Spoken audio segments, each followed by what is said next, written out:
She was our surprise baby. Normal pregnancy, normal delivery. She was the smallest of the three.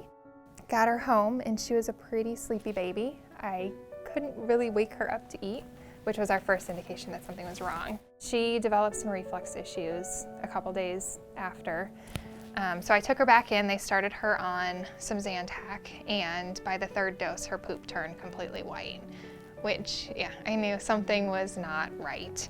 Bryn was born with a disease called biliary atresia, and she had an operation to help improve what they call the bile flow in her liver. Unfortunately, that did not work, which happens in a certain percentage of children.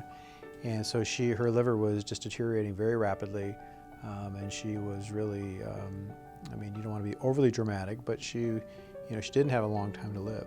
We knew ultimately she most likely would need a transplant at some point in time, but we were hoping it'd be a lot further down the road. When she came to us, she was clearly quite ill, very malnourished, really what we call end-stage liver disease in an infant.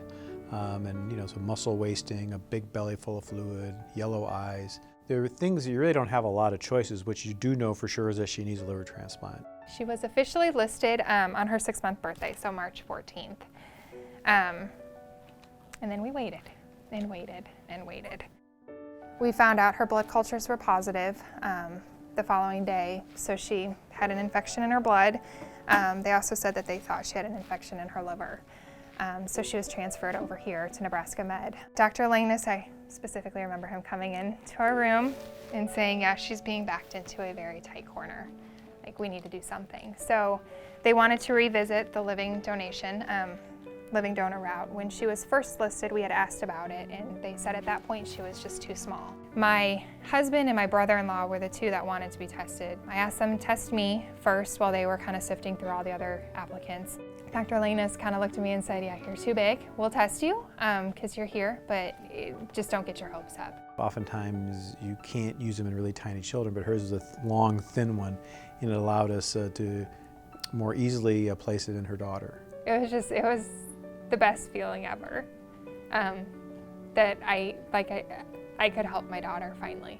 That, we've known she's been sick and we've been waiting, and we just couldn't, as parents, we couldn't help her. There was nothing we could do, and Dr. Grant was sitting there telling me that, yeah, there's a way that you can help her. You can save her life. I was able to do it, and it was just what I had to do. I was not nervous. I knew that it was gonna be fine. It was absolutely gonna be fine. I mean, they were confident that it was gonna work, and we had to do it. Everybody from the nurses to nurse assistants to the doctors to the whole transplant team, I mean, they saved Bryn's life, and we will forever be grateful. Bracelets, her anklets.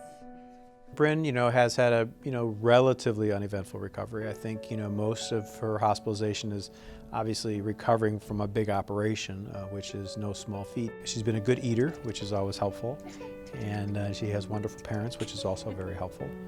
And so we've been very pleased with her progress to date.